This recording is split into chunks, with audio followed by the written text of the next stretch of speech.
Hi dears, ಇವತ್ತಿನ special recipe chicken keema ಉಂಡೆ ಸಾರು. ಕೈಮಾ ಉಂಡೆ ಒಡೆದೋಗದೇ ಇರೋ ಹಾಗೆ ಹೇಗೆ ಮಾಡ್ಕೋಬೇಕು ಅಂತಂದಕ್ಕೆ ಕೆಲವು ಸಿಂಪಲ್ ಟಿಪ್ಸ್ನ ಕೂಡ ಶೇರ್ ಮಾಡ್ತೀನಿ. ಮೊದಲು ಚಿಕನ್ ಕೈಮಾ ರೆಡಿ ಮಾಡ್ಕೊಂಬೇಡ. ಅರ್ಧ kg ಅಷ್ಟು ಬೋನ್ಲೆಸ್ ಚಿಕನ್ ತೊಗೊಂಡಿದ್ದೀನಿ. ಇದನ್ನು ಫಸ್ಟ್ ಮಿಕ್ಸಿ ಜಾರಲ್ಲಿ ಸ್ವಲ್ಪನೇ ಹಾಕ್ಕೊಂಡು ಗ್ರೈಂಡ್ ಮಾಡ್ಕೋಬೇಕು. ಫಸ್ಟು ಇದನ್ನು ಸ್ವಲ್ಪ ರಫ್ ಆಗಿನೇ ರುಬ್ಕೋಣ. ಇದಕ್ಕೆ ಮಸಾಲೆ ಸೇರಿಸಿ ಮತ್ತೆ ಇನ್ನೊಂದು ಸತಿ ರುಬ್ಬುವಾಗ ನೈಸಾಗಿ ರುಬ್ಕೋಬೋದು. ಚಿಕನ್ ಕೈಮಾ ನಾನು ಇದನ್ನು 2-3 ಸತಿ ರುಬ್ಕೊಂಡಿದ್ದೀನಿ. ಇದ್ರ ಜೊತೆಗೆ 1 ಈರುಳ್ಳಿ, ಸ್ವಲ್ಪ ಕೊತ್ತಂಬರಿ, 2 ಹಸಿರು ಮೆಣಸಿನ್ಕಾಯಿ, ಹಾಗೆ ಸ್ವಲ್ಪ ಶುಂಠಿ ಬೆಳ್ಳುಳ್ಳಿ, ಹಾಗೆ ಇದಕ್ಕೆ ಬೈಂಡಿಂಗ್ಗೋಸ್ಕರ 2 ಸ್ಪೂನಷ್ಟು ಕಡಲೆ ಹಿಟ್ಟು ಹಾಕ್ತಾಯಿದ್ದೀನಿ. ಕಡಲೆ ಹಿಟ್ಟು ಹಾಕೋದ್ರಿಂದ ಉಂಡೆ ನಮಗೆ ಒಡೆದೋಗಲ್ಲ ಸಾಂಬಾರಲ್ಲಿ ಹಾಕಿದಾಗ. ಆನಂತರ 1 ಸ್ಪೂನಷ್ಟು ಉಪ್ಪು, 1/4 ಸ್ಪೂನಷ್ಟು ಅರಿಶಿನ, ಅರ್ಧ ಸ್ಪೂನಷ್ಟು ರೆಡ್ ಚಿಲ್ಲಿ ಪೌಡರ್, 3/4 ಸ್ಪೂನಷ್ಟು ಧನಿಯಾ ಪೌಡರ್, 1/4 ಸ್ಪೂನಷ್ಟು ಕಾಳು ಮೆಣಸಿನ ಪುಡಿ. ಈ ಕೈಮಾಗೆ ಬೇಕಾಗಿರೋಷ್ಟು ಮಸಾಲೆ ಮಾತ್ರ ಹಾಕ್ಕೊಂಡು ಚೆನ್ನಾಗಿ ಕಲಿಸ್ಬಿಟ್ಟು ಮತ್ತೆ ಇನ್ನೊಂದು ಸತಿ ಇದನ್ನು ನಾವು ರುಬ್ಕೋಬೇಕು. ಇವಾಗ ರುಬ್ಬುವಾಗ ನುಣ್ಣಗಾಗೋ ಹಾಗೆ ಚೆನ್ನಾಗಿ ರುಬ್ಕೊಳ್ಳೋಣ. ಈ ರೀತಿ ನೈಸಾಗಿ ರುಬ್ಕೋಬೇಕು. 2-3 ಬ್ಯಾಚಲ್ಲಿ ನಾನು ಇದನ್ನು ರುಬ್ಬಿ ರೆಡಿ ಮಾಡ್ಕೊಂಡಿದ್ದೀನಿ. ರುಬ್ಕೊಂಡ ನಂತರ ಒಂದು ಸತಿ ಚೆನ್ನಾಗಿ ಇದನ್ನೆಲ್ಲ ಮಿಕ್ಸ್ ಮಾಡಿಕೊಂಡು ಅನಂತರ ಉಂಡೆ ಮಾಡ್ಕೋಬೋದು. ಈ ರೀತಿ ಮಾಡೋದ್ರಿಂದ ಮಸಾಲೆ ಇದರಲ್ಲಿ ಚೆನ್ನಾಗಿ ಹಿಡಿದಿರುತ್ತೆ. ಮಸಾಲೆ ಅಂತಂದರೆ ಚಿಕನ್ಗೆ ಇದಕ್ಕೆಲ್ಲ ಹಿಡಿದಿರುತ್ತೆ. ಅನಂತರ ಸಾಂಬಾರಲ್ಲಿ ಹಾಕಿದಾಗ ರುಚಿ ಚೆನ್ನಾಗಿ ಬರುತ್ತೆ. ಮೀಡಿಯಮ್ ಸೈಜಲ್ಲಿ ಉಂಡೆ ರೆಡಿ ಮಾಡ್ಕೊಂಡಿದ್ದೀನಿ. ಇದಕ್ಕೊಂದು ಮಸಾಲ ರುಬ್ಕೊಳ್ಳೋದಕ್ಕೋಸ್ಕರ ಒಂದು ಮಿಕ್ಸಿ ಜಾರಲ್ಲಿ 2 ಈರುಳ್ಳಿ, 3 ಟೊಮೆಟೊ, ಇದ್ರ ಜೊತೆಗೆ ಸ್ವಲ್ಪ ಬೆಳ್ಳುಳ್ಳಿ ಮತ್ತು ಗೋಡಂಬಿ, 1 ಸ್ಪೂನಷ್ಟು ಶುಂಠಿ ಪೌಡ್ರ್ ಹಾಕ್ತಾಯಿದ್ದೀನಿ. ಅದ್ರ ಬದಲಾಗಿ ನೀವು ಶುಂಠಿ ಕೂಡ ಹಾಕ್ಕೋಬೋದು. ಇದನ್ನು ಫಸ್ಟು ರುಬ್ಕೊಂಬೇಡ. ಒಂದು ಮಸಾಲ ರೆಡಿ ಇದೆ. ಇನ್ನೊಂದು ಮಸಾಲೆಗೋಸ್ಕರ ಅರ್ಧ ಕಪ್ಪಷ್ಟು ಮೊಸರು ತೊಗೊಂಡಿದ್ದೀನಿ. ಇದರಲ್ಲಿ ಪುಡಿ ಮಸಾಲೆಗಳನ್ನು ಕಲಸಿ ರೆಡಿ ಮಾಡ್ಕೊಳ್ಳೋಣ.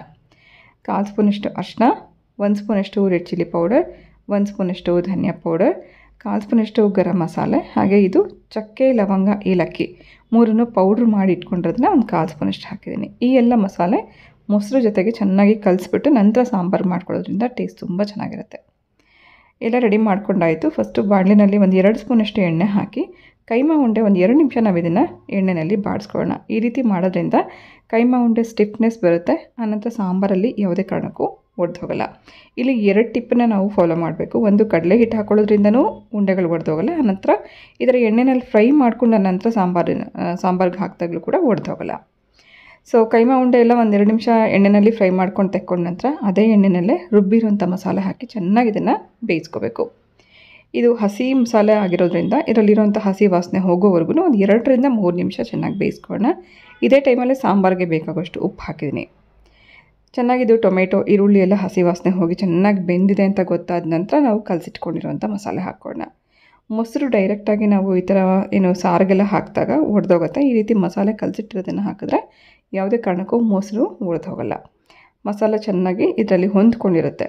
ಸೊ ಚೆನ್ನಾಗಿ ಇದನ್ನೆಲ್ಲ ಕುದಿಸ್ಕೊಳ್ಳೋಣ. ಹಾಗೆ ನೀರು ನಮಗೆ ಎಷ್ಟು ಗಟ್ಟಿ ಬೇಕು ಸಾಂಬಾರು ನೋಡಿಕೊಂಡು ಅಡ್ಜಸ್ಟ್ ಮಾಡಿಕೊಂಡು ನೀರು ಹಾಕಿ ಕುದಿ ಬಂದ ನಂತರ ನಾವು ಫಸ್ಟೇ ಫ್ರೈ ಮಾಡಿಟ್ಕೊಂಡಿರೋಂಥ ಕೈಮಾ ಉಂಡೆ ಹಾಕ್ಕೊಳ್ಳೋಣ. ಇದು ಕ್ವಿಕ್ಕಾಗೂ ಮಾಡ್ಕೋಬೋದು, ತುಂಬ ರುಚಿಯಾಗುತ್ತೆ. ಈ ರೀತಿ ಮಾಡೋದ್ರಿಂದ ಒಂದು ಕೈಮಾ ಉಂಡೆನಲ್ಲೂ ಮಸಾಲ ಹಿಡಿದಿರುತ್ತೆ. ಸಾಂಬಾರಲ್ಲೂ ಕೂಡ ಇವಾಗ ಕುದಿಸ್ಕೊಳ್ಳೋದ್ರಿಂದ ಇನ್ನೂ ಚೆನ್ನಾಗಾಗುತ್ತೆ.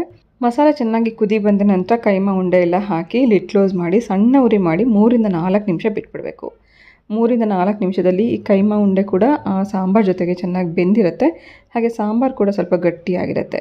ಈ ಟೈಮಲ್ಲಿ ನೀವು ಸ್ಟವ್ ಆಫ್ ಮಾಡೋಕ್ಕೂ ಮುಂಚೆ ಕಟ್ ಮಾಡಿರೋವಂಥ ಕೊತ್ತಂಬರಿ ಸೊಪ್ಪು ಹಾಕಿ ಸ್ಟವ್ ಆಫ್ ಮಾಡಿ ಇದನ್ನು ಮುದ್ದೆಗೆ, ಚಪಾತಿ, ಅನ್ನ, ಪೂರಿ ಎಲ್ಲದಕ್ಕೂ ಕಾಂಬಿನೇಷನ್ ಆಗಿ ಬಳಸ್ಕೋಬೋದು. ತುಂಬ ಚೆನ್ನಾಗಿರುತ್ತೆ.